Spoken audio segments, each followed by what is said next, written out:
In this video from IT Free Training, I will look at the new features in DNS for Windows Server 2012. There are only two new features, so let's have a look. The first feature is improved PowerShell support. With Windows Server 2012 in general, PowerShell support has increased across the board. In DNS, all user interface commands are now supported in PowerShell. Whatever you can achieve in the user interface, you can achieve in PowerShell. You can also add and remove the DNS role from PowerShell if you need to. The next feature is improved support for DNSSEC. DNSSEC essentially provides additional security for DNS, preventing DNS records and DNS transfers from being tampered with by an attacker. DNSSEC was available in Windows Server 2008, but it has been improved in Windows Server 2012. I will now have a closer look at the improvements for DNSSEC, but first a brief introduction to DNSSEC. DNSSEC stands for Domain Name System Security Extensions. It is essentially an extension of DNS that prevents data from being tampered with or faked. Traffic between DNS servers and the clients is not encrypted, so can be modified. For example, consider a primary DNS server and secondary server. As changes happen to the primary zone, these changes need to be sent to the secondary server. If you have additional security on your network, for example VPN or using IPsec to secure communications, this will not be too much of a concern. This is because even though the DNS traffic is not in itself encrypted, it is cased in encryption. If, however, this is not the case, a hacker can position themselves between the two DNS servers and change the updated information. For example, they could have the user directed to their fake website rather than the original website. The user would not even be aware that this is occurring. This is what hackers want to happen in order to get usernames and passwords or credit card details. The next point to consider is when a user performs a DNS query. This query is returned to the user, but the data is not encrypted. Once again, a hacker can send their own data back to the client. The hacker could change the data, they could send their own data, or they could send a message to the client saying the query could not be resolved and effectively cause a denial of service attack. So what does DNSSEC do in a nutshell?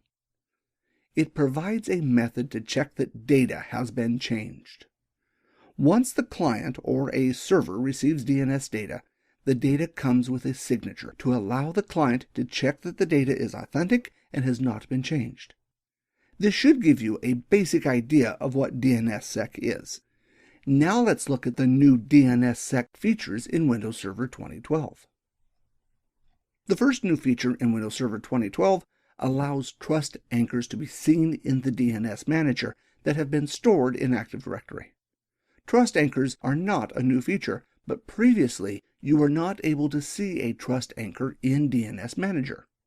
So what is a trust anchor? Let's consider how DNS works. At the top of the hierarchy, you have the root hint server.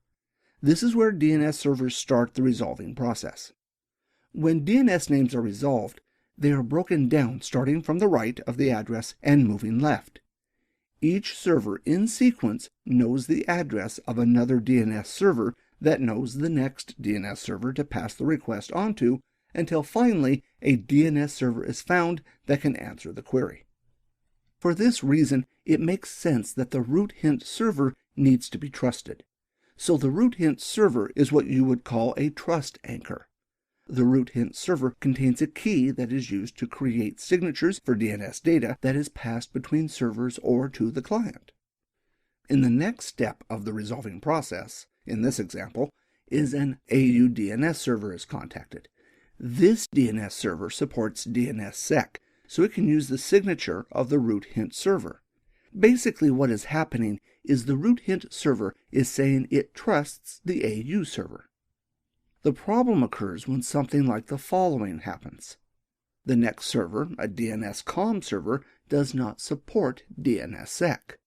This becomes a problem because the last DNS server, the DNS server that knows how to resolve our DNS name, example.com.au, does support DNSSEC. The problem is that the chain of trust, as it is called, has been broken. There is no way that the DNS server can validate the data coming from the COM DNS server and confirm that it has not been tampered with. In the real world, there are a lot of DNS servers that do not support DNSSEC. As you can imagine, DNS servers are located all over the world, and it is up to the administrator in that country to configure the DNS server to support DNSSEC. Some countries may be quicker to adopt this technology, while others are more wary. When a client performs a DNS query, the client will want to confirm that data is accurate by checking the signature on the DNS data with root hint server. Since the chain of trust is broken, this is not possible. To get around this, a new trust anchor is created. If the client trusts the new trust anchor, DNSSEC can be used from that point onwards. On your network, you may use a domain name that cannot be registered, like a .local address. When this is the case, you will need to create a trust anchor for clients.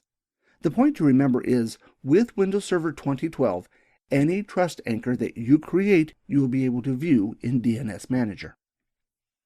In Windows Server 2012, trust anchors are easier to use because of the last two features. In Windows Server 2012, the keys used in DNSSEC and their management have improved significantly. We already know that the keys can be stored in Active Directory. This allows them to be replicated with the other Active Directory data. With Windows Server 2012, there is support for automated key rollover. When a key is being used in DNSSEC, it will eventually need to be changed. Windows Server 2012 can now control this process, meaning the administrator does not need to worry about generating a new key before the old key expires.